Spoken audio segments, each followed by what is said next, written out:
कहते हैं शौनकादि ऋषि हाथ जोड़ करके कि प्रभु अब मुझे आप ध्रुव जी के वंश की कथा श्रवण करवाएं। किसकी? ध्रुव जी के वंश की कथा। तो यहां पर ध्रुव जी के वंश की कथा श्रवण करवाते हैं। कहते हैं कि ध्रुव जी के ही वंश में ध्रुव जी के 2 पुत्र थे, तो एक महात्मा हो गए।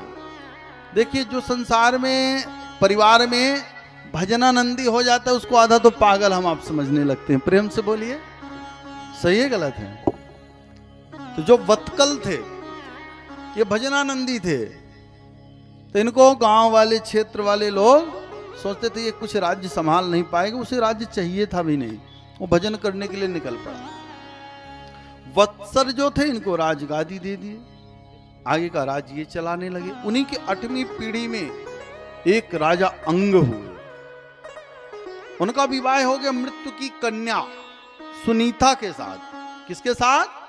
मृत्यु की कन्या सुनीता के साथ में। जब सुनीता के साथ में विवाह हो गया तो स्वाभाविक है अगर विवाह सही कन्या से नहीं हुआ तो औलाद भी सही नहीं होगी। प्रेम से बोलिए।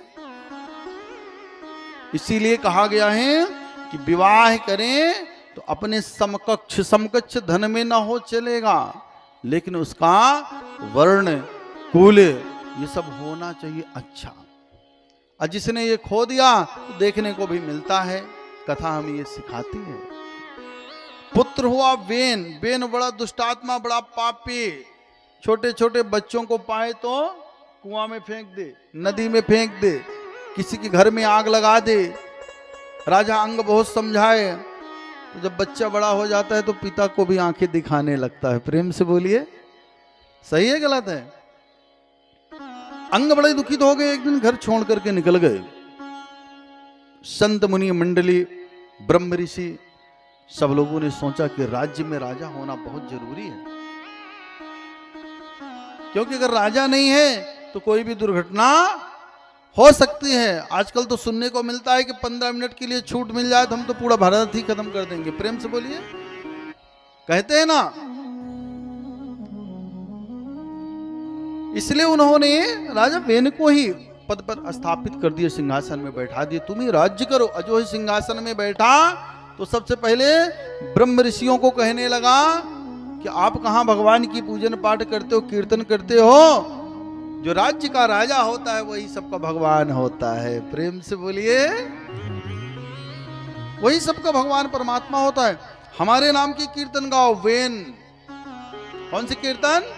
वेन की कीर्तन गाओ। ब्रह्म ऋषियों को एक दिन बड़ा क्रोध आया और एक हुंकार मारी तो तुरंत खत्म। अब खत्म हो गए। फिर उनको चिंता कि अब किसको राजा बनाएं। उसको पकड़ लिया और पकड़ करके उसकी जांग मथना चालू किए, घुमाए तो एक काला पुरुष उत्पन्न हुआ। जो ही काला पुरुष उत्पन्न हुआ तो वह निषाद कहलाया। ये कोई काम का नहीं, इसको भेज दिए, जा भैया। वेद व्यास जी लिखते हैं कि वही काला पुरुष जो था निषाद, ये नदी के किनारे और वन के किनारे इनका निवास हो गया है। आज भी ज्यादातर वन और नदी के किनारे यही सब रहते हैं। प्रेम से बोलिए। निषाद राज हो गए। फिर क्या करें? ये कंधा बाहें पकड़ करके कंधे की मथे तो एक सुंदर पुरुष और स्त्री का जोड़ा उत्पन्न हुआ। बोलिए पृथु भगवान की जय, अर्ची देवी की जय। इस प्रकार से पृथु जी भी अच्छा राज्य किए, कई वर्षों तक राज्य किए, बहुत यज्ञ आदि की सेवा किए इन्होंने।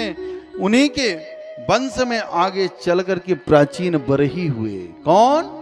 प्राचीन बरही। ये भी बड़े धर्मात्मा पुण्यात्मा थे।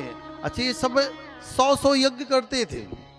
हम आप हैं तो एक यज्ञ में सम्मिलित नहीं हो पाते ढंग से, और ये राजा इतने धर्मात्मा थे कि 100 यज्ञ करते थे।